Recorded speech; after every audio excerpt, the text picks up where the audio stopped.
right, welcome to the second edition of the Countdown to March Madness program, of course, as we are inching closer to conference tournaments as well as, other exciting things that are going to go on. I think there's only 8 games tonight, I think, total in the entire country. Yeah, not a lot going on. A lot of getting canceled because of this weather too, right? Well, Or at least in TCU, Texas, Texas. they play tomorrow now, so Okay. I don't know what's up with that. It's like 30 degrees there. Why are they? Are we serious here? I mean, come on. What's the temperature where we're at? Let's see. 3 degrees feels like -18, and it's been snowing all day. So they need to, do some things there Buck in up Texas. down there. Yeah. It is what it is. All right. So as we look right now around the country and what we've seen in the last couple of weeks, we're going to start with the AP poll as we usually do on this program, which was today. And I'm kind of, looking at it from a tournament perspective on this, which it doesn't have any correlation to the tournament at all. But because you have a guy who had Alabama and Illinois unranked this week. So that was fun. Yeah, I think that he apologized and he said he messed up. Illinois is supposed to be 5.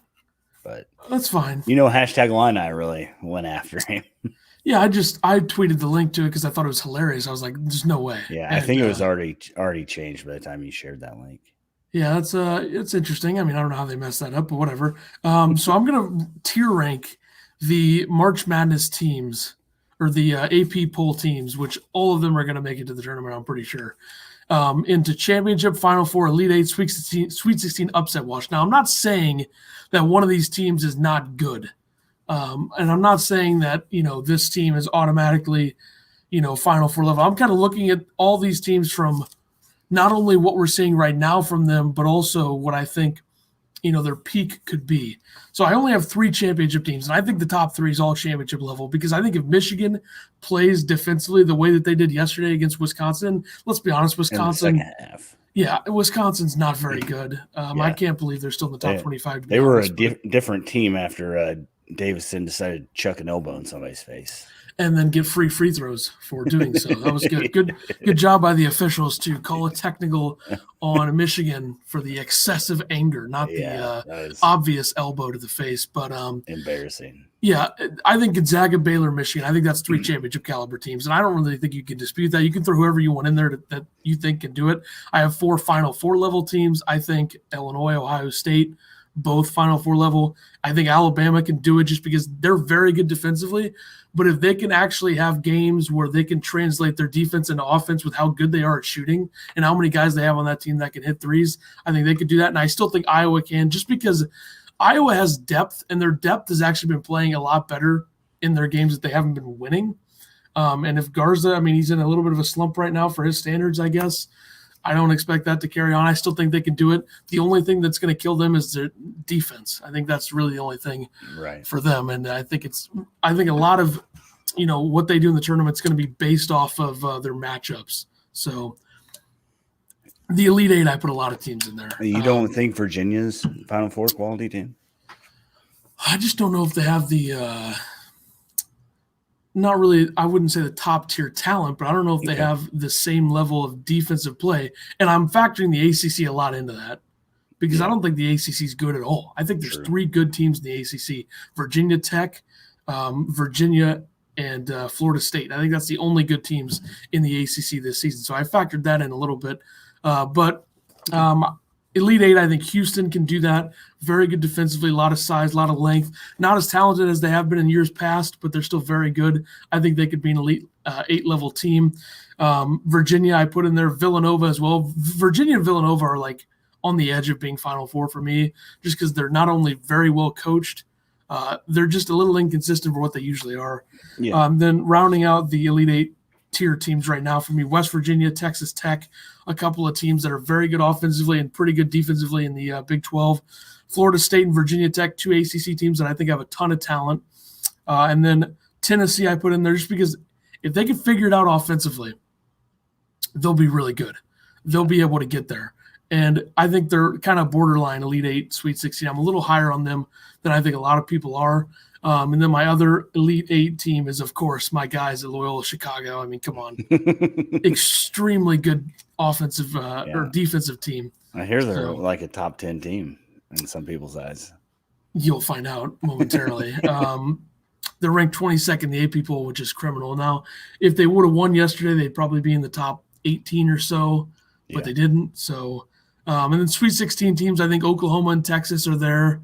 I think Oklahoma is kind of overperforming in the regular season, which I think is going to lead people to believe that they'll make a big tournament run. I'm not 100% sold on that. And then I think USC and Missouri are Sweet 16 level teams. Then I have 5 teams on upset watch, teams that I could see losing in the first round: Creighton, Wisconsin, or in the first 2 rounds, I guess. Creighton, Wisconsin, Kansas, Arkansas, and San Diego State. All 5 of those teams lack the top-notch talent, and the consistency factor is big. Like Arkansas hadn't beaten any good teams at all until they beat Missouri. So yeah, fair. If you look at Missouri's resume, I think 13-5. That's a good record. 5-4 in quad 1, 1-1 in quad 2. That's fine. I don't think they have the shooting to get deep into the tournament. I think they have the toughness and they play pretty well defensively, but like Tillman and Mark Smith are extremely inconsistent. They're kind of like a one player can get them going, and that's the only way they're going to play well is if they have that one guy going. If it's Javon Pickett or Pinson, one of those guys. Mm-hmm. Arkansas is 2-4 in quad 1, so they're 24th in the net. They're ahead of Missouri. So, all right, let's move on to my top 30, of course, which is the better of the top 30s that are out there, I would say, in my opinion, unbiased. I mean, I'm guessing you have Illinois in it, right? I do. Yeah, I do. So there you go. Baylor, Gonzaga, Michigan, Ohio State, Illinois. That's the same top 5 I had last week. Didn't feel the need to move it. If Michigan would have lost, I probably would have gone with them as the number 4 team, maybe 5. If Illinois would have beaten Nebraska convincingly, that would have helped me to maybe move them ahead.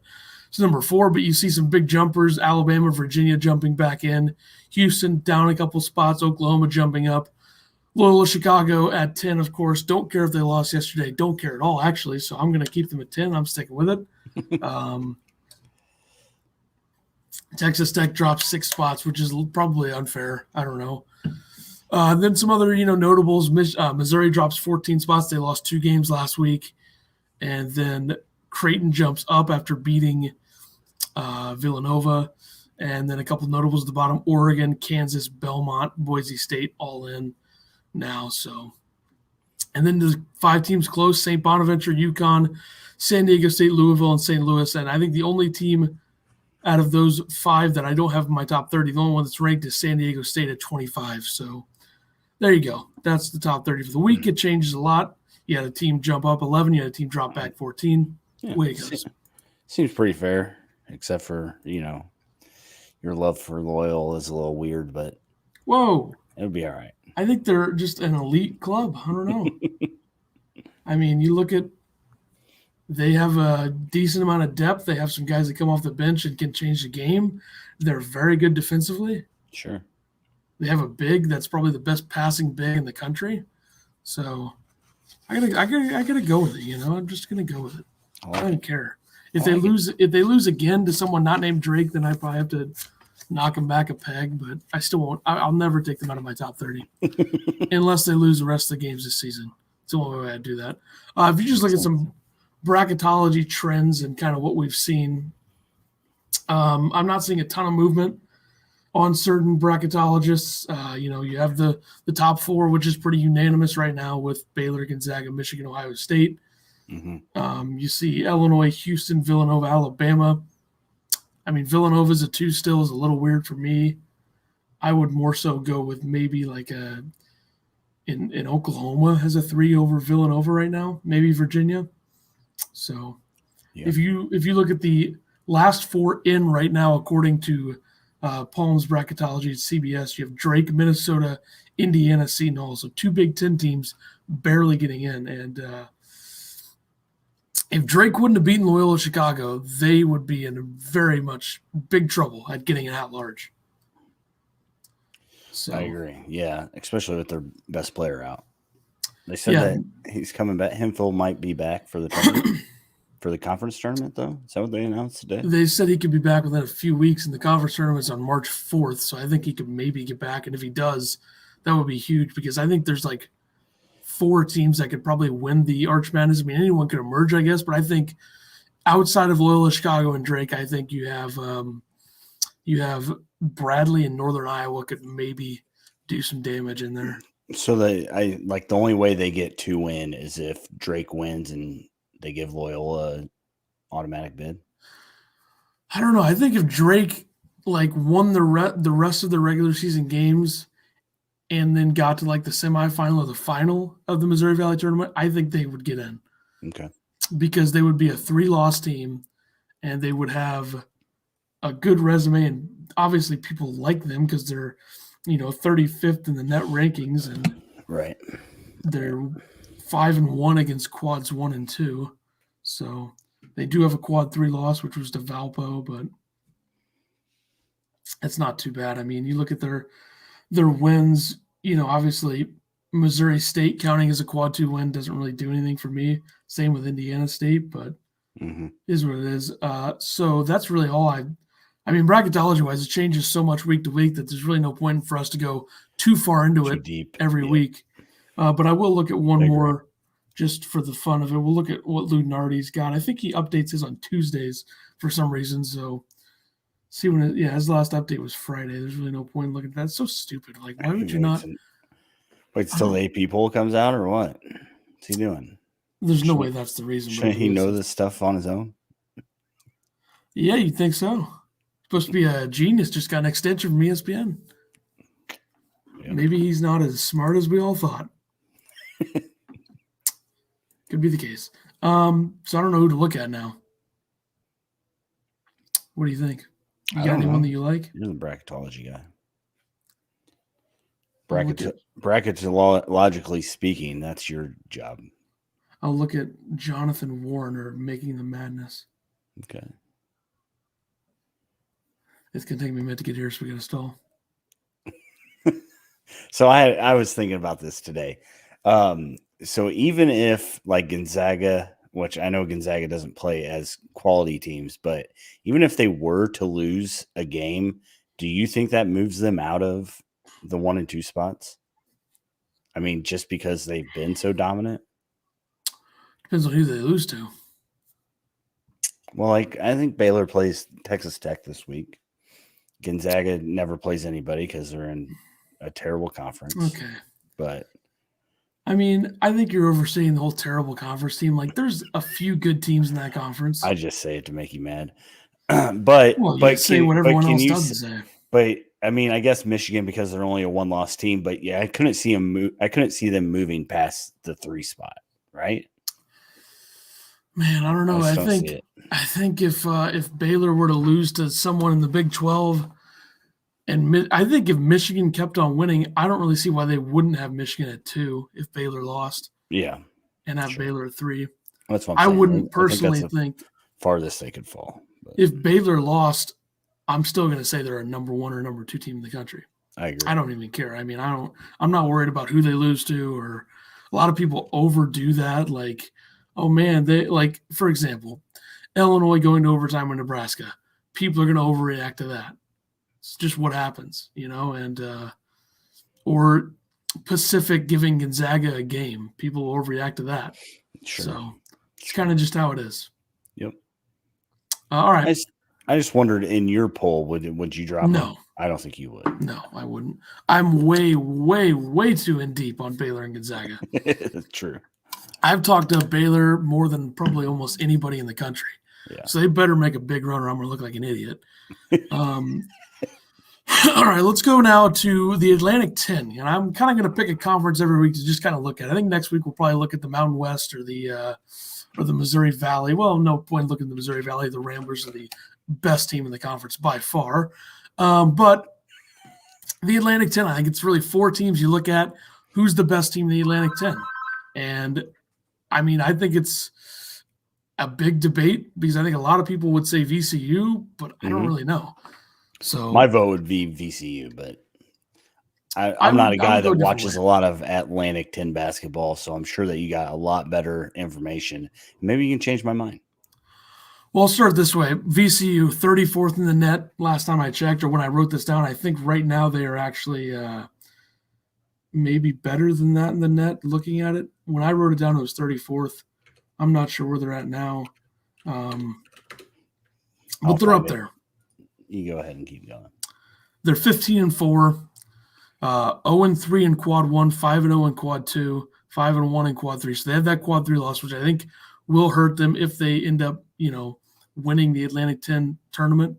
I think that would maybe hurt them.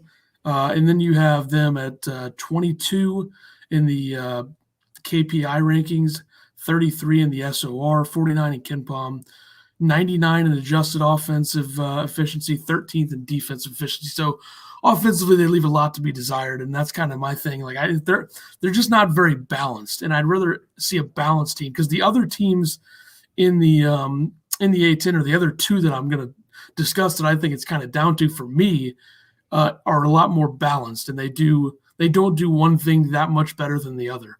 And VCU is much better defensively than they are offensively. So that kind of knocks them down a little bit for me. VCU is currently 31st in the net. Okay, They were I didn't see that. up from 32nd. And now they have that quad one win. And it looks like St. Louis is right behind them at 32. Yeah, Utah State is now a quad one victory for VCU. Yeah. So the other team, St. Bonaventure, I think 10-3 overall, 39th in the net. When I wrote this down, they are now 41st. 1-2 quad one, 3-1 quad two, 6-0 between the next two quads. They don't have that quad three or quad four loss. They beat VCU, I believe, in one game, and they lost to them in the other. Yeah, just lost on Friday to them. Yeah, they're 26 KPI, 42 SOR, 50 KenPom, and then they are 52nd in offensive and defensive efficiency adjusted KenPom. So they're balanced. They're not great at one or the other, really. I mean, you'd like them to be a little bit better, but let me just get this out of the way. Richmond, 10-4, 55th in the net. No, they're not. They're not the best team in the conference. They have a loss across each quad. Everybody was big on the Spiders when they beat Kentucky, right? Yeah, they're 2-1 quad one, 2-1 quad two, 4-1 quad three, 2-1 quad four. So they have a loss in each quad. That hurts them. 28th offensively adjusted, 98th defensively. So not going to even throw them in the conversation. St. Louis is the team, I think, for me. They had those COVID issues. They didn't play for a long time. They're 10-3. They're kind of back going now. They have, in my opinion, one of the best rebounding guards I've ever seen with Goodwin. They have Hassan French, who's an experienced big. They have Yuri Collins, a solid guard. They have just a lot of depth and a lot of guys that have been there. They've had these guys here for years, and I think they're due to do something in the tournament and make somewhat of a run. But you look at their resume, they do have those two quad three losses. But like I said, you look at those quad three losses, they don't look as bad when you actually think about the circumstances of the game. And they're 39th in net. So clearly they were 39th when I wrote that down. You said 32nd earlier. So, yeah, they're 32nd now. Yep. Those two. Go ahead. They just moved up. Yeah. You're probably correct. The two quad three losses they had, Dayton, they played them on the 26th. That was their first game in over 30 days. And then they lost to LaSalle on the 3rd. I don't know what happened there. That was a weird game. But I just, they beat up St. Bonaventure. They held them under 60 points. I mean, St. Louis was the team everybody was all about starting the season, and then COVID and all that happened. And so the question is, so do you think that Atlantic 10 can get, multiple multiple teams in? I think they'll get 2, maybe 3. Okay. I think it's all about who. If St. Bonaventure wins the Atlantic 10 tournament, how are you going to keep St. Louis and VCU out? Right. I don't think you can. I agree. It's all going to be St. Bonaventure and what they can do. If they flame out, they probably won't get in. What's Massachusetts doing? They're sitting at 6-2 in the conference. Yeah, I don't think anyone's really looking at them. Well, what if they win it outright? Then I think they'll get 3 teams in. St. Louis, VCU, you can't keep them out. Now, if we have a scenario where it's St. Bonaventure and UMass for the tournament and the conference, then you have a whole different story. Yeah. So St. Louis had a game on the 23rd. They beat UMKC.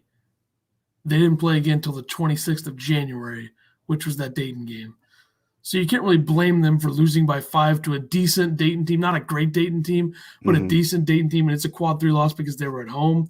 You look at their non-conference wins, they beat LSU, who's okay and probably makes the tournament, and then they barely lost to Minnesota, but they were playing Minnesota in Minnesota, which is completely different than playing them on the road. Anywhere else, yeah. Yeah. Definitely. So I don't know. The A-10 is interesting. I would rank it probably St. Louis, VCU, St. Bonaventure, Richmond. Yeah. And then UMass, and then whoever else you want to throw in there. But I think St. Louis's numbers will get a lot better on KenPom. Yeah, adjusted offense and defense, it'll get better. Yeah. They got to play LaSalle again, Dayton, VCU, Richmond. We'll see where everybody falls. Yeah, as long as they're playing those games, they'll be in a good spot. So, all right. Winners and losers of the week. What do you got?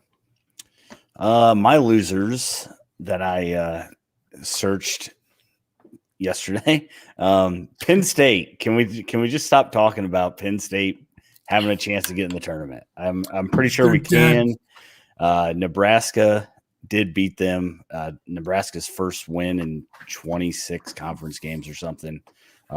After Nebraska almost beat Illinois, which was a bit of a shock, but they were knocking on the door to win a Big Ten game. And Penn State, I like John Rothstein for the most part, but I got to blame him for this narrative. He's been basically not.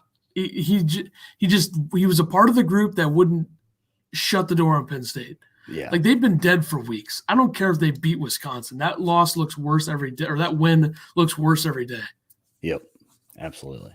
Has no bearing for me. Yeah, they're dead. You were high on St. John's. Thought they were a tournament team. Good chance of it. They got beat. Horrible. So, not good for them. You can't be on a run and then go into a game against one of the worst teams in the conference and blow it the way that they did. They blew it. They were up 15 right away. It was 30-15. You're like, oh man, St. John's going to keep it going. They end up losing that game. Just terrible. Yeah, not good. Mizzou, our neighbors to the south, lost to Ole Miss and Arkansas this past week. Overall, it's not going to hurt them tournament-wise, but, I mean, they had an outside chance of maybe winning the SEC regular season. So, back-to-back losses. Like you mentioned earlier, it was Arkansas's second quad one win of the season. So, I would consider Arkansas a winner in that scenario. LSU beat Tennessee, which was a huge win for LSU. And Tennessee not so good. So struggling, giving up way too many points. But LSU has a lot of scoring. So I put Pittsburgh down here just because I talked about them last week.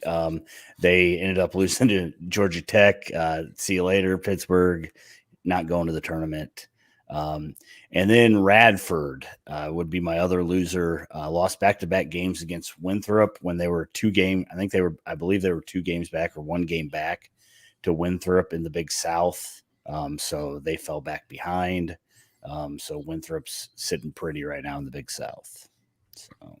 Yeah, and Radford is a team that, they were able to hold Winthrop down from an offensive standpoint. Winthrop is top 40 in the country in points per game.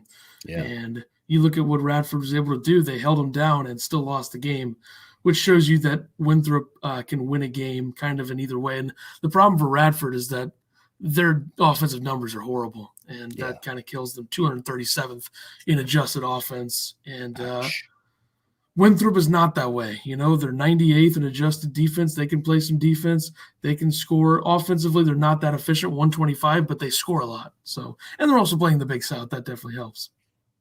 Mm-hmm. Mm-hmm. Is that all you have for winners and losers? I got a few winners. Kansas, I got as a winner. They have won 3 straight after losing to West Virginia. Came back into the rankings this week. They were 230 weeks straight until last week's AP poll. So Kansas is on the bounce back. I think we'll see. they're still not the Kansases of old, I believe, but you never know. Maybe that's the Kansas team that actually does something. I got James Madison down, 7-game win streak, stayed atop the Colonial, while Northeastern lost, moving Northeastern a game back. So James Madison to stay up front in that conference is good. Drake, I know you love your Loyola team, but they did lose to Drake without Shaquan Hemphill playing. So I'm going to put Drake as a winner. And then I got Belmont, who is on a 19-game winning streak. Moorhead State lost also in the OVC. So Belmont's looking pretty good there. Yeah, the regular season in the OVC is done. Yeah. Yep. So I'm going to talk about Belmont here momentarily. It's going to be exciting. 3 mid-major bracket busters. And I'm going to start with Belmont. Got to go with them. I agree. I had Belmont. Extremely good team. Yep. Extremely good. They are, I think that at least if you look at from an offensive perspective, they're elite. You look at what they can do. They got 5 guys scoring double figures a game. Yep. Very deep team. They're 24th in offensive adjusted efficiency on KenPom. 24th for an OVC team. That's pretty damn good. Defensively, they do leave a little bit, on the floor. They could probably be better in that regard. But they're super, super deep. And that's just my number one team. And I'm assuming they're yours as well. Yeah, I agree with everything you said. And I always feel like we're talking bracket busters. I always feel like the OVC has a team that makes a little run. So hoping that stays up. I like watching, Ohio Valley Conference basketball.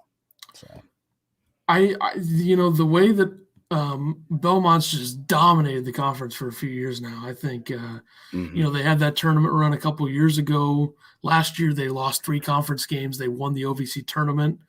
They're just running that conference right now. The second team that I would go with is Winthrop. Top 25 in offensive and defensive adjusted efficiency on KenPom. So they're top 25 in both categories. 7 players that average 5 or more points. I think they only have 3 that average double figures, but they got a lot of guys that average, a decent amount of points. You need depth scoring if you're going to win. And like I said, 37th in rebound, or 31st in rebounding, 37th in points per game. 15-1 in the Big South. The only team close to them is Radford, who they beat, and then after that, it's over. So the Big South is done. Winthrop's going to be the number 1 seed in that tournament. Yeah, and it was funny because I'm like, man, I always loved Winthrop like as a tournament team, and then I started looking at it, I'm like, oh well, they haven't done anything since like 2007, which is crazy, But yeah, I think that they have a good chance of making a run, maybe being a 12 seed, upsetting a 5 seed. But we'll see. But I agree with Winthrop also. Yeah, my third team is going to be Liberty out of the Atlantic Sun. Just a really good team. 85th in adjusted offensive efficiency. They were a team that I kind of rode for a couple of rounds in the 2019 tournament, I think it was. Might have been 2018. I was all over them winning in the first round. They did so. They made a nice little run. They're good. I mean, they're 8-2 in the conference. They're not first. Bellarmine's first at 10-2, but they can't be in the tournament. They're on a 10-game win streak. That Bellarmine team, they're going to be dangerous when they can actually make it to the tournament. Yeah. Right. But they're 10-2, top in that conference right now. They're not going to be in the tournament, but Liberty has a good opportunity to get in, and I think that they could do some damage. You have Darius McGee there. He's gotten better each season. He's averaging 13 points per game. If he was averaging 30, then we'd have a whole nother discussion, but really good. And they pass the ball better than almost any mid-major team I've watched this season. So that's what I would say. I would go Belmont, Winthrop, Liberty is my 3. My third is going to be Grand Canyon. Since they've been in that same thing that Bellarmine's in, they had their 4-year probation. They weren't eligible until 2018. Haven't made the tournament yet. Bryce Drew has them doing really good things down there. They're 12-3, 6-0 in the WAC. I hope that they can make the tournament. I don't know if they'd be an at-large seed or if they're going to have to win their conference tournament, but Grand Canyon, I think, could make some noise. Yeah, they've won 8 games in a row, and the job that he's doing there has been tremendous. And you kind of look at I think this is his first year there, right? And last year when Grand Canyon played Illinois, they did kind of stick around for a little bit in that game. Yeah, they and did. that wasn't really an Illinois team last year that was as good as they are this year. But yeah, they're good. I think that's a good pick. That's another team that I was looking at for this list. You look at offensively and defensively, they're fairly balanced, not great, but not bad.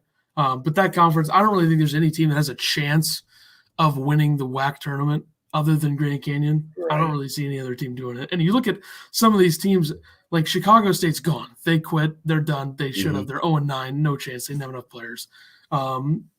Utah Valley 5-2. I don't think that they could beat Grand Canyon in the tournament. Texas Rio, Grand Valley, or however the hell you say that. They're 2-0 in the conference. They've only played 2 conference games.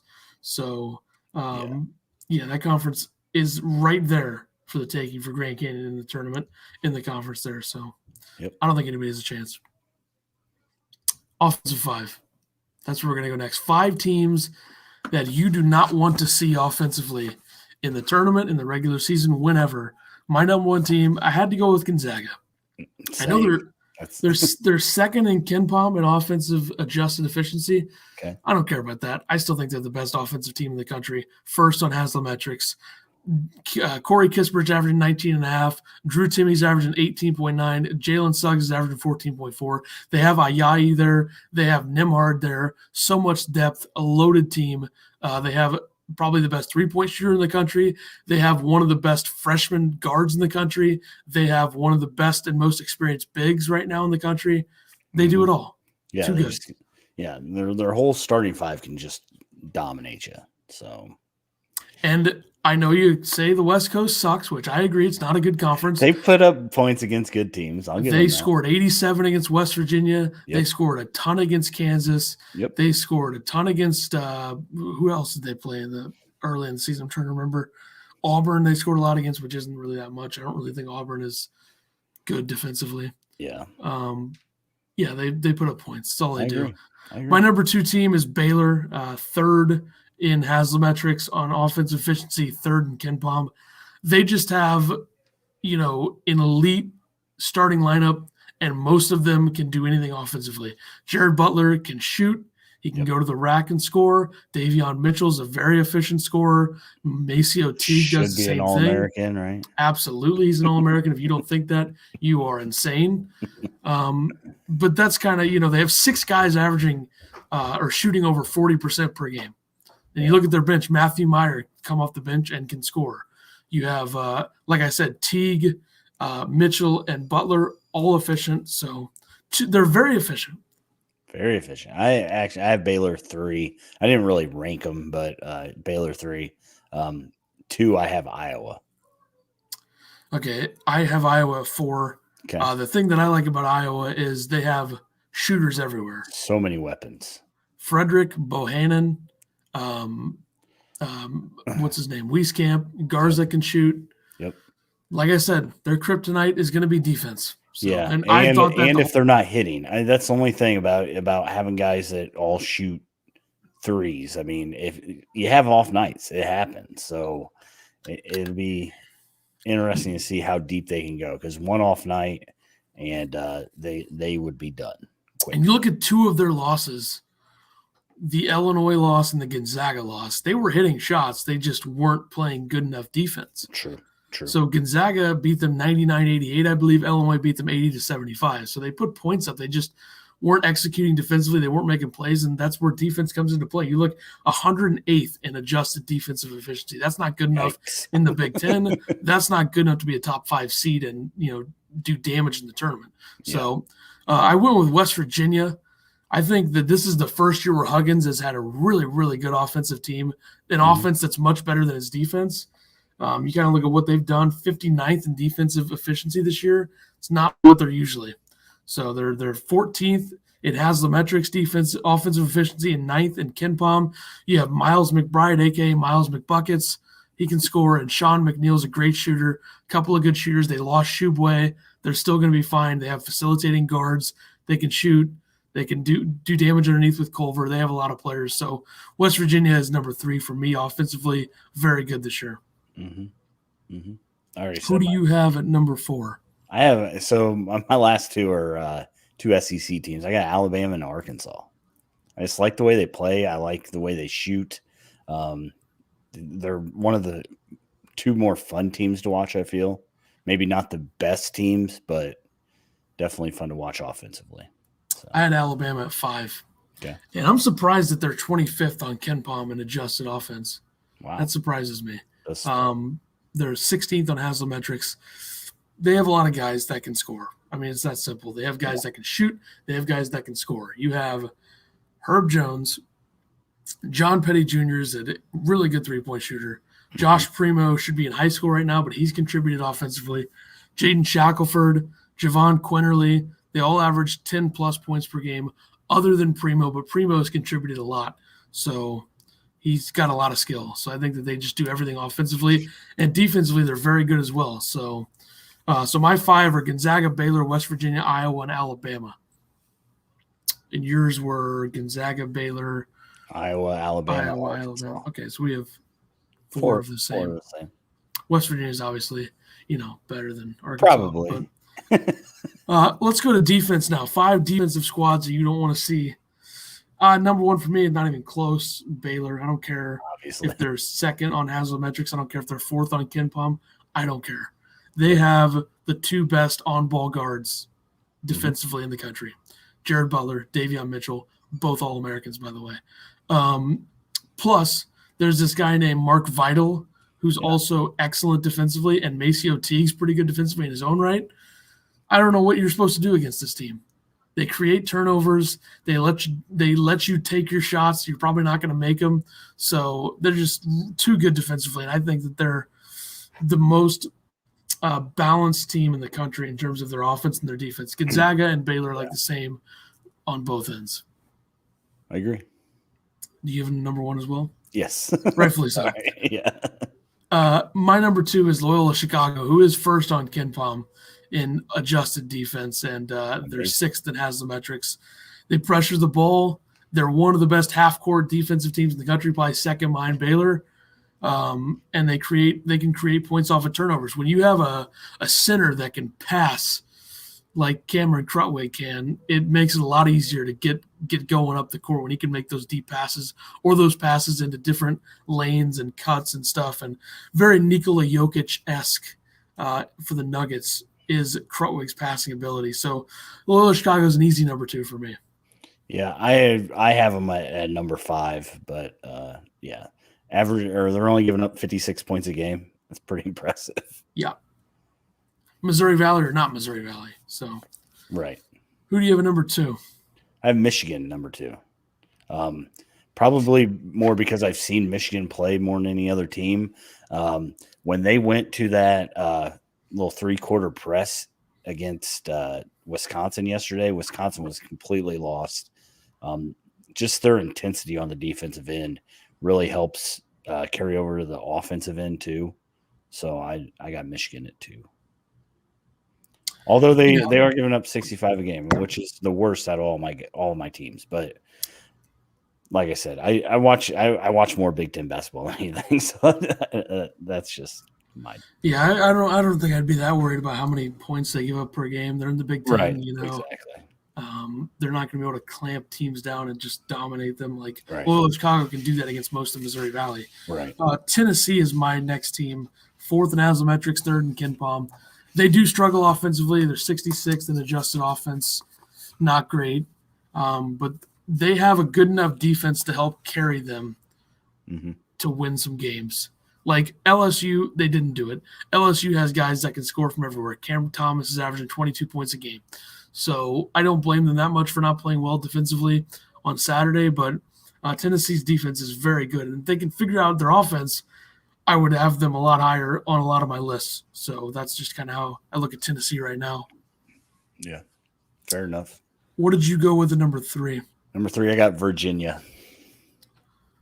Yeah, they're not the usual Virginia great defensive team, but they're still good. Yeah, I mean, 11th in adjusted 11th in adjusted defense. They're one of the more underrated balanced teams for me.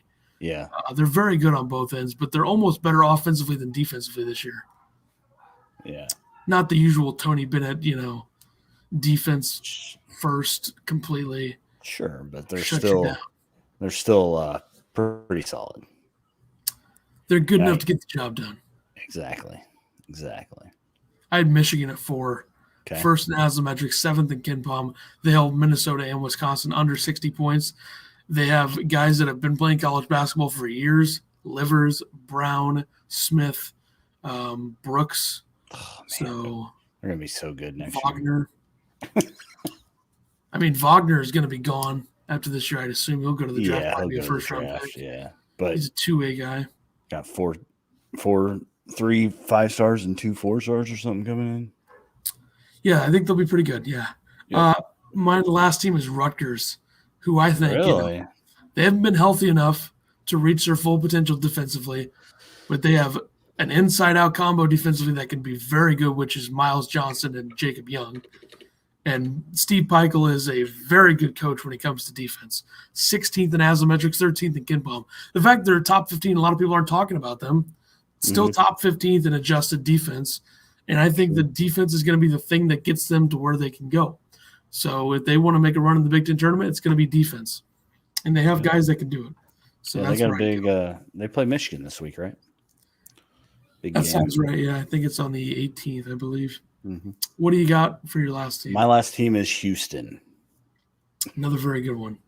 Yeah, can you read off the stats for me? Because I don't know. They're 8th in adjusted defense. Okay. On KenPom, and they have the length, to play against teams. You look at what's his name, Dejan Giroux. Mm-hmm. Very lengthy forward that can make plays. Grimes, a transfer from Kansas, gets the job done. So Houston is very good on both ends. One of the more balanced teams in the country. I'd rank them in the top 5 in terms of balance, and I would probably say if you look at balanced teams, I think Gonzaga, Baylor, Houston are on that list. I think Michigan's on that list. I think Illinois is close. I think, maybe Texas is balanced. Maybe go with them, or Oklahoma or Purdue. So the unbalanced teams, Iowa is an example of that. Ohio State's an example of that. Right. And Villanova is another example of that.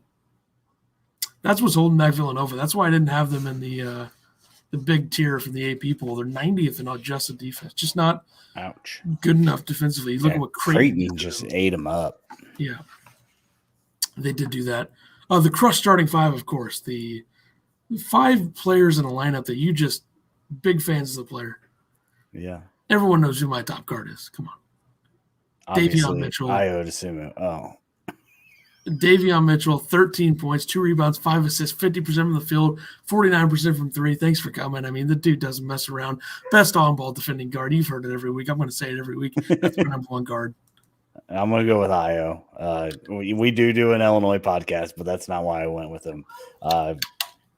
Has a good chance to win a National Player of the Year. Should win Big Ten Player of the Year, but, Garza gets too much love. Averaging 26 and 5.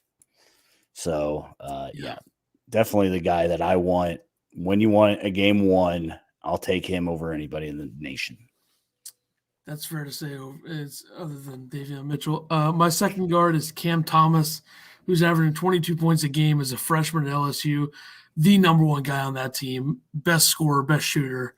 Probably going to go to the NBA after this season. I think he's a very good player, and I hope we get to see him in March. Who's your number 2 guard? I got Mark Vidal. He's guard. Guard. I mean, I don't know. He's 6'5", I think. Well, I mean, Io is my only guard I got on my list, so I'm starting 1 guard in the I Love You team. It could work. So, my next guy is Corey Kispert, obviously. Best 3-point shooter in the country for my money. 19 points, 4 rebounds. Going to be an All-American. So, that's my guy. And that's what you want. You want a guy that can hit the 3. He can do things inside. Just one of the best players. Not terrible defensively, so that's good. No. Who else do you have? My next guy would be Evan Mobley. USC. 7 foot, USC freshman. I watched a lot of game tape on him today just because, I knew how good he was. But, man, a 7-footer that can move like him, can do multiple different things, hit the three. Really good ball player. Probably the best player in the conference already. Yeah. And he's going to be there for 1 year. So yeah. Yep. See you later. My next guy is Cameron Krutwig, of course, Loyola Chicago, 15.6 boards. One of the best big men passers in the country, probably the best, I would say, for my money. Can score in a lot of different ways. Not much of a shooter, but he can score inside on just about anybody. I'll be interested to see in the tournament if they make a bit of a run. I want to see him matched up against Garza or Dickinson or Coburn or one of those guys, kind of see how he does there, because he is a center. But I think he's only 6'9", so see how that goes for him. But who you got next? My last guy, my center, is going to be Kofi Coburn. I know you told me not to pick all Illinois guys, but I just think Kofi, 14 double-doubles this season. I think he's second in Division I, but the other guy plays for, I don't know, Southern Utah or something, so who really cares? He's just been the amount he's gotten better this year, averaging 19 points in the Big Ten, 12 rebounds. I just don't see how there's another big man that you want. Yeah, I went with Charles Bassey of Western Kentucky. I kind of trashed him yesterday for no reason. My bad. Felt bad. 17 points, 12 rebounds. Very, very good player. And if they're going to make it to the tournament, he's going to be the reason why. We saw it early in the season when they beat Memphis. He was huge in that game. That's my number 5. So I have Davion Mitchell, Cam Thomas, Corey Kispert, Cameron Krutwig, and Charles Bassey. So 4 C's with the first letter of the starting name. Cam, Corey, Cameron, Charles. A.K.A. Cam, Corey, Cam, Chuck. Nice lineup. And Davion running the show. Chuck. Yeah. All right. So, and you had Io DeSumo, Mark Vidal, Evan Mobley, Corey Kispert, and Kofi. Okay.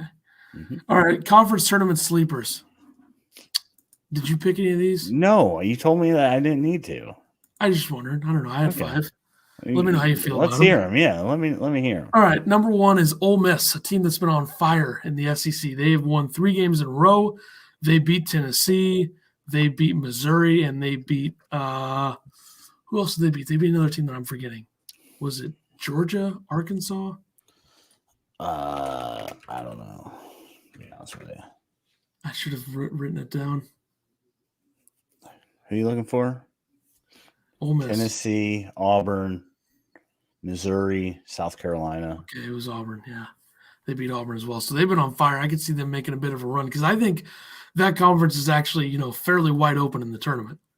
Like you look at the top 8 teams in that conference: Alabama, Arkansas, LSU, Florida, Tennessee, Ole Miss. Even Kentucky could make some noise in that tournament because they haven't been able to close games out. Like they probably should have beaten Tennessee. They were winning that game for the most part. They should have beaten Arkansas. They got screwed by the refs at the end, if we're being honest.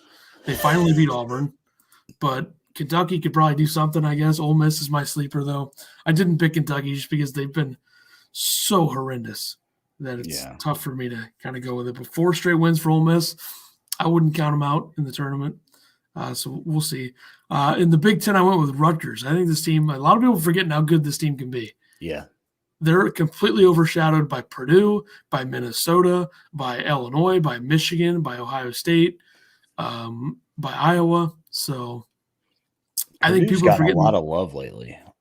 Yeah, they've been winning a lot. They did lose that game to Minnesota, but another thing for me with Rutgers is that Ron Harper Jr. has been terrible recently, and they're still winning games again. So if he gets going with Geo Baker there, with Miles Johnson, who I think is one of the most underrated big men in the Big Ten, man, they could be good.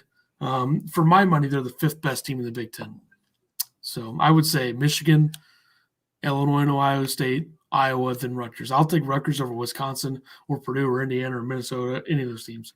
Yeah. In the MAC, I went with Ohio, a team that we saw early in the season against Illinois, but they haven't been great. I was going to say, how they been doing? Didn't that what was the kid's name? Preston? Yeah. He was out for a little bit, I'm pretty sure. Yeah, that sounds accurate. They're 7-4 in the MAC, so not bad. Okay. The MAC is pretty wide open, though. I think Toledo's lost 2 games in a row. Yeah. You have Bowling Green beating Toledo there on Saturday, 88-81. You have Ball State beating Toledo the week before. You have Akron at 10-3, right on the heels of Toledo. Then you have Kent State 9-4, then Ohio at 7-4. Ohio, though, they've won 4 games in a row. We've seen what they can do with that inside-out duo of Jason Preston and Ben Vanderplas. So I think they could make some noise in that tournament. As much as this pains me, I went with Memphis in the American. Not a team that I love, but the American is so bad outside of Houston, Yeah. and they're only going to get 1 bid if Houston wins that conference tournament, that I had to pick somebody from there that could maybe do something. I mean, yeah, I don't know. The American is just bad. Very bad. You're not wrong. Let me see if I can find the standings for the American. Google's not loading now. Thanks, guys. Houston is 11-2. Wichita State's 8-2. Memphis is 8-3. SMU 7-4. Yeah, the top 5 teams in that conference have won multiple games in a row. Yeah. I think Wichita State, I don't see them making any sort of run in that conference tournament. I think the 2 teams would be Memphis, and I think SMU would be the other one that I would go with. But it's a weird conference because you got 2-8 2-8 East Carolina, with one of those wins being over Houston. So right. I don't know what's up with that. But in the ACC, another bad conference. People will probably think I'm going to say Duke. No. I hope not. I'm not going to say Notre Dame either. I'm going to say Syracuse, 6-5. They have scoring. They're just so inconsistent. They're not good defensively. I mean, Gerard's okay. Buddy Boeheim is fine. Alan Griffin's had a good season there. Elijah Hughes has been good. But they don't play any defense. If they can get hot and score a lot, they could probably beat everybody in the ACC except for Virginia, Florida State, Virginia Tech. But that's who I got to go with there. I don't really see another team in that conference making any sort of noise. I think Clemson and Louisville are supremely overrated. I don't think North Carolina is any good. I don't really think Syracuse is any good. But if I had to pick one to make a run, it'd be them. So I have Ole Miss in the SEC, Rutgers in the Big Ten, Ohio in the MAC, Memphis in the American, and Syracuse in the ACC. So it's my 5 conference tournament sleepers. Do you have any objections? No, I like those picks. Those are solid. Coach of the Year candidates. I just want to throw some of these names out here because I don't know who's going to win it. But I think there's been some disrespect thrown around. Not a lot of people putting Lon Kruger on there as if he hasn't done a tremendous job at Oklahoma. Yeah. I don't think he should win it, but he's done a great job. Yeah. He's done a great job the last few years, though. I think that he never gets any love. Juwan Howard will get recognition because a lot of people didn't see Michigan as that good of a team going into the season in terms of in the Big Ten. I think I had them at 5 going into the season. We'll see how they end up. Let's calm down. Nate Oates, Alabama, they've been excellent. He's turned them around. I mean, they had Colin Sexton there a couple years ago and didn't really make any noise when Avery Johnson was the head coach there, and now they're back 12-1 in that conference. They've been excellent. So Nate Oates should get some love. He was at Buffalo, did an excellent job at Buffalo. Then he moves on here, and he's done a great job there. So I think Quanzo Martin deserves some recognition at Missouri. Nobody thought Missouri would be as good as they have been for the most part, being highly ranked and ranked for a long time. Right. Lon Kruger, like I said, at Oklahoma should get some love. Chris Holtmann at Ohio State, another team that people didn't see as a big contender in the Big Ten. I think I had them at 6 in the preseason. I think I had Illinois, Iowa, Wisconsin, Michigan State, Michigan, Ohio State. So Michigan State completely sucks. So there you go. And then Casey Alexander. Do you know where he coaches? Loyola Chicago. I put you on the spot there unfairly and on purpose, but Porter Moser is the head coach of Loyola Chicago. And he should get a big job if he wants it. Casey Alexander is the coach of Belmont. He left Lipscomb to take the Belmont job after the Belmont legend Rick Byrd retired. He's been there for 2 seasons. They're 48-8. They're 31-3 in the OVC. They've dominated the conference. They've continued to dominate, and he'll probably get a look if he wants it in a Power 6 program. So I don't know who's going to do it. Fair. You look at Power 6 programs that are open right now. Penn State's open. Boston College is open. Someone else is open that I forgot. There's another school. Who is it? Dang it. I don't know. I saw Boston College fired their coach today or yesterday. Jim Christian was fired today by Boston College. Yeah. Yeah. Just stalling right now.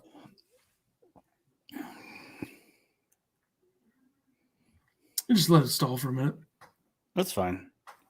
I just realized that we didn't get any picks from McVick's. There's only 8 games tonight, but we could make our own picks. Well, that's true. We could. Or you could ask him for picks. I just text him. We'll see if he gets it.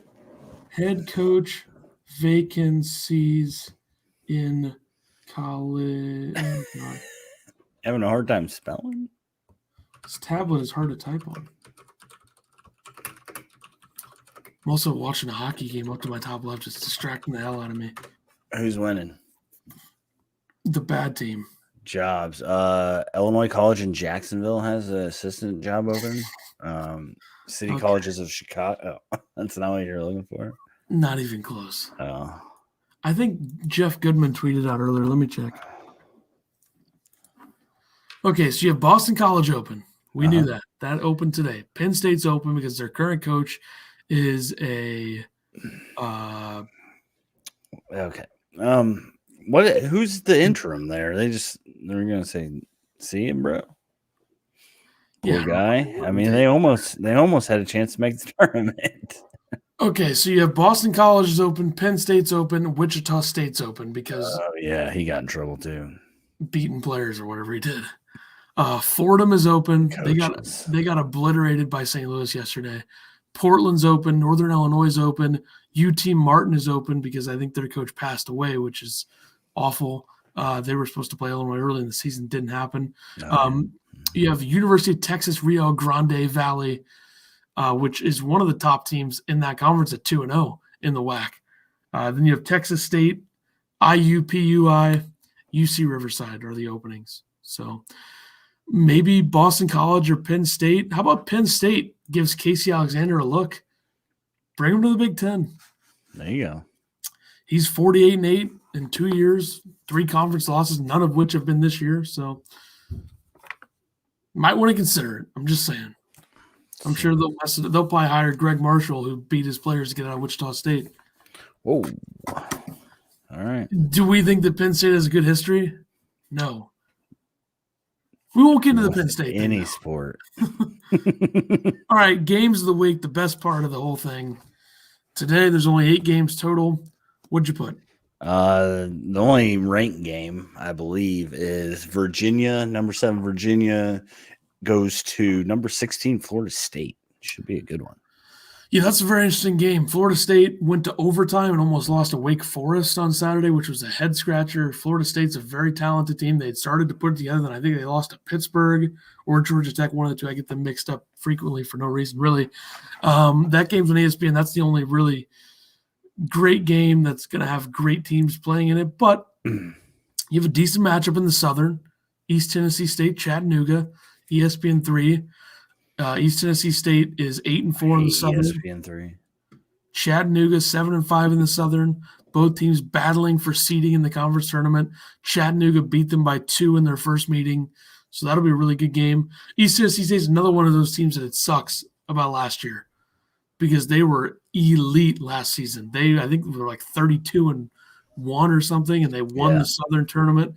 They were ready to go to make it to the big dance, and I would have picked them to win a couple rounds too.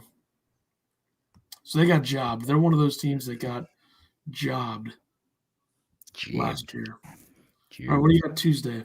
Tuesday, Missouri plays Georgia. We'll see if Mizzou can bounce back from a tough week. Georgia has had a couple good wins this year, I believe. So we'll see. And then Texas plays Oklahoma. Number 12 Texas is playing number 9 Oklahoma. Your boy Lon. This game is apparently on ESPN 3. What are we doing, ESPN? We had that great game in double overtime between West Virginia and Oklahoma on ESPN Plus. Just absurd. Yeah. And it's only the Big 12. So the Big 12 needs to figure out their damn licensing thing because that is terrible. I guess that's ridiculous. So that's the only games I got for Tuesday. What you got for mid-majors? I got a lot of mid-majors. Yeah. And some other high majors you didn't mention. So that's the only one that mattered. Northern Illinois and Akron, ESPN3, the Zips, which is a great mascot name. The Fighting John Grosses, the Zips, whatever you want to call them. 10-3 in the MAC. They can take the lead in the conference with a win. Providence and UConn, another big matchup, two bubble teams. I don't know if Book Knight's going to be back for UConn, but they need him back. They got a huge win over Xavier on Saturday to help them stay afloat. Team that I've been high on for the whole season. Miami and Toledo. Toledo needs it. They've lost 2 games in a row to Ball State and Bowling Green. They need that game. Xavier and St. John's. Xavier coming off of a loss to UConn. St. John's coming off of a loss to Butler. I think St. John's is almost dead unless they win the Big East tournament. But Xavier needs this win. They're another bubble team that lost on Saturday. That's on FS1. Did you say Texas Tech TCU? Because they do play tomorrow. TCU is a young team with a lot of talent. Texas Tech could use a win. They lost to West Virginia last week. So that's a big one there. And then LaSalle and St. Louis. They're 8-12 overall. 5-8 in the A10, but they beat SLU on February 3rd. I don't think they're going to do it again, but that's a game for St. Louis. They need to keep going, get into rhythm, win some games, and they should be fine. Javante Perkins, name drop. Forgot to mention him when we were talking about them earlier. So Wednesday, what do you got? Wednesday, the only game I got down is Utah State, Boise State in a battle for first place. In the Mountain West, Utah State's 11-2, Boise State's 12-3, and then these two teams play again on Friday. So that's exciting.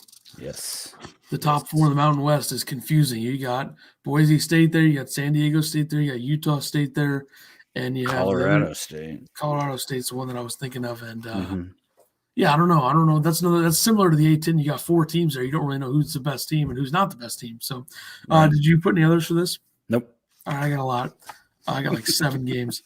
VCU Richmond. Not sure you forgot that one. Great A10 game. VCU just needs to keep on winning. They lose this game, that further pushes my argument about how St. Louis is the best team in the conference further along. Syracuse, Louisville. Louisville, they should be in the tournament. They're firmly in, I'd say. But Syracuse, if they keep on winning and get something going into the ACC tournament, they're my sleeper team. They have a chance. That's on ACC Network. Arizona State, USC on ESPN2. That's a game that, Arizona State, so disappointing this season with COVID issues and injuries. But they have some really good talent there. And Bobby Hurley's still a good coach, I think. He's taken a program. Arizona State was not a good program before he got there. They weren't really a tournament year-by-year type deal. And so everyone's saying that he's on the hot seat right now is a moron. That's the ESPN2 game. USC, Oregon are the undisputed tier 1 of the Pac-12 for me right now. So USC needs to win that game. Another East Tennessee State team, Mercer, East Tennessee State, ETSU, like I said, 8-4 in the Southern. They're a game and a half behind UNC Greensboro for the first place spot. And then Mercer lost to East Tennessee State by just 6 in the first game that they played. So there you go with that one. Also have UNC Greensboro and VMI. So another Southern matchup. You got the top team in the conference, UNCG, taking on a 6-6 Virginia Military Institute team. 17-point win by UNC Greensboro the first time they played. But the Cadets, that's their name. Cadets. They're not an overly easy team to play, and I would know. I started a dynasty with them in NCAA 2K8, so okay, good colors, solid squad. I wouldn't want to play them. The Minnesota, Indiana, Minnesota on the road. Are they going to win? Probably not. They lost to Maryland last night on the road, so they're the ultimate we suck everywhere but home team, and they play at home on Saturday, so we'll get into that momentarily. But I think that game's on Big Ten Network. Not sure. Thursday, what do you got? Thursday, I got Houston goes to Wichita State. And then St. Mary's plays Gonzaga, and maybe one of 3 games that Gonzaga actually has competition in, the West Coast Conference. And then 2 really good Big Ten games, Iowa versus Wisconsin and Rutgers versus Michigan. So Did you say Houston, Wichita State? I did. That was my first one. Okay. Yeah, that's good. Definitely good, great Big Ten doubleheader. I don't think I'm going to put Gonzaga on upset watch for this one like I did for them against BYU, where BYU, give them credit, they stuck around. They were losing like 14-2 right off the rip. They kind of hung around, but I have Vermont UMBC. Now, these matchups are similar for me to Loyola Chicago Drake in terms of how big they are for that conference. Do they play on Thursday too? They play Thursday and Friday, yeah. I must have missed the Thursday one. The two top dogs in the America East. Yeah, I have them for Friday, but yeah, it's a huge game. I think it's crazy how the smaller conferences are doing that, where they play. I mean, I get travel and stuff like that makes it easier for them, and protocols and whatever. But it's really cool when it's the top two teams in a conference battling it out for 2 days straight. Yeah, then you have Jacksonville State, Belmont. Belmont 16-0 in the OVC. That game's on ESPN Plus, so thanks ESPN for that. But Jacksonville State isn't one of those teams that's going to run away. They're 10-5 in the OVC. They lost 98-91 the first matchup, so they did score 91 points against them. So that's interesting. Arizona, UCLA. Arizona's not eligible for the tourney because their coach is, how you say, a scumbag. But they are a tough matchup for UCLA. UCLA and Arizona is a good game. It's kind of like Oregon, Arizona. Oregon's the team that's going to make the tournament.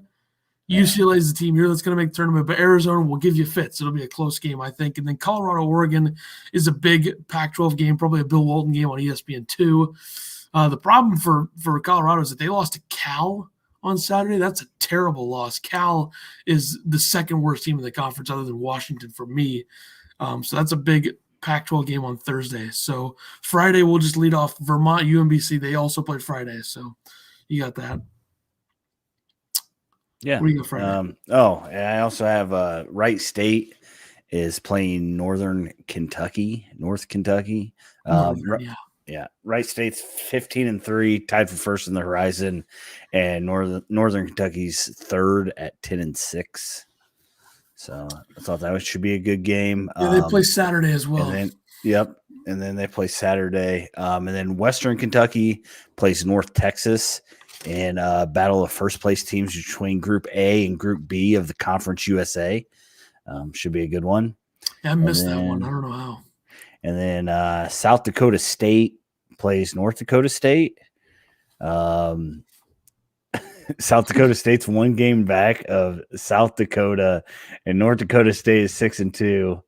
And then the other teams are 9-3. So they play a Friday, Saturday game. So like I said, they're doing this thing where like the top ranked teams are playing. I mean, it's just how it ended up, but that whole conference is like really confusing. So, and then, who else do I have? UCSB versus CSUB, whoever that is. That would be UC Santa Barbara and Cal State Bakersfield. There you go. 10-2 versus 10-4 in the Big West, and then they play again on Saturday too. So, a chance for CSUB to take the lead in the conference. Yeah, I have North Alabama and Liberty. Okay. Afternoon game, that is. North Alabama 6-6 in the Atlantic Sun. They play Friday and Saturday. They're not going to be that easy of a matchup for Liberty, who is basically leading the Atlantic Sun, even though Bellarmine's 10-10. They can't be in the 10-2. They can't be in the tournament. I have St. Louis and Dayton. Dayton beat St. Louis after St. Louis had over a month off. Mm-hmm. I'm looking for St. Louis to have some revenge there and win that game handily, I think. Akron and Ball State's a big game. Akron in the running for the number one seed in the MAC tournament. Ball State 5-6 in the MAC, but they beat Toledo a couple weeks ago. And the best part about this is that Akron beat them by 32 in the first matchup. So just watch the game, whatever. Utah State and Boise State is the last matchup that I have in Mountain West. Extremely good matchup. Yeah, that should be a good Saturday is a big day, but I don't think there's as many great games this Saturday as there was last, unless Baylor actually gets to play. Yeah, that'd be nice. Yeah. Illinois plays Minnesota. Like we said, Minnesota can only win at home. So Minnesota is going to have a home game against the number 5 team in the country. Still weird to say that. Yeah. Virginia Tech goes to Florida State. should be a good one. And then I got UConn. I know you're a big UConn guy. I didn't notice their games earlier, I guess, but UConn plays Villanova. Mm-hmm. And we'll see how Villanova can bounce back after a loss. Texas Tech plays at Kansas. Yep. West Virginia plays at Texas, and OK State. Hopefully, Baylor will play this week. Got OK State at Baylor. So. Yeah, and the first time that Oklahoma State and Baylor played was Cade Cunningham being out, and they kept with him in the first half. Yeah, but then Baylor always does what they do, which is just completely take over a game in the second half. That's a huge triple header of Big 12 games. And I swear, if any of those games on ESPN3 or ESPN Plus, we're going to have serious issues. Now, ESPN3 I can live with because I can watch it, but ESPN Plus, they better not have Oklahoma State Baylor on ESPN Plus. I will do some things, So Arizona, USC, again, Arizona can give USC fits. We'll see what happens there. North Alabama, Liberty, another game that they play on Saturday. You have Auburn and LSU. Auburn not eligible for the tournament, but we've seen them give some teams trouble. They hung around with Baylor in the first half, as most teams do. LSU needs to win, though. LSU has to win this game. Arizona State, UCLA, once again. Arizona State not going to be in the tournament unless they win the Pac-12 tournament, but a tough team to play against. And then Sunday, what else do you have? Do you have anything for Sunday? Sunday, depending on what happens in the earlier games in the week, Michigan plays Ohio State, number 3 versus number 4, probably the biggest game of the week. I'd put Michigan on upset watch in either one of those games, to be honest, with Ohio State and Rutgers. Tough games. Maryland and Rutgers is a good game at the rack. Maryland has been a team that has picked up some quality wins. They beat Illinois. I think they beat Purdue. They beat Minnesota. So they're still a team that can maybe sneak in if they keep winning. It's going to be close, though. And then the other game for me is Navy at American. American's coming off of a pause. They had 2 games postponed with Navy earlier, and Navy is 8-1 in the Patriot, while American has played 4 games total, and they're all conference games. The Patriots sucks. I mean, the fact that Colgate's 11th in the net, so stupid. They did beat Navy last night, though, I think. Or they beat Army. I also had Butler Xavier, which did you say they played earlier? They play earlier in the week, too? I don't think I put Butler anywhere near my thing because Butler's atrocious.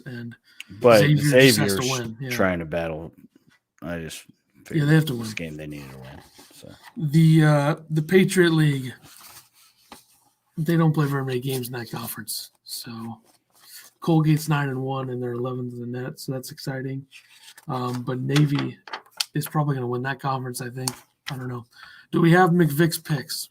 McVick's picks. I got this from him. He's a teacher.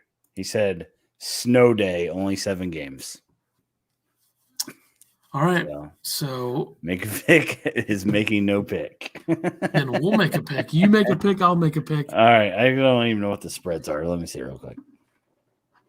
And you can't make a pick on the Virginia-Florida State game. Okay. I got to pick. There's already – oh, my God. There's games going on already. There's only 3 more games tonight. Okay. Yeah. Let's see. We got Eastern Tennessee and Chattanooga. Chattanooga is 1.5 point favorite. Washington. Give me Chattanooga. Okay. Washington versus 1.5. Washington versus Washington State. Washington State is a 7-point favorite. I think I would take Washington State as a 7-point favorite. That, yeah. If you look at the Virginia-Florida State. And Virginia-Florida State. Florida State's minus 2.5.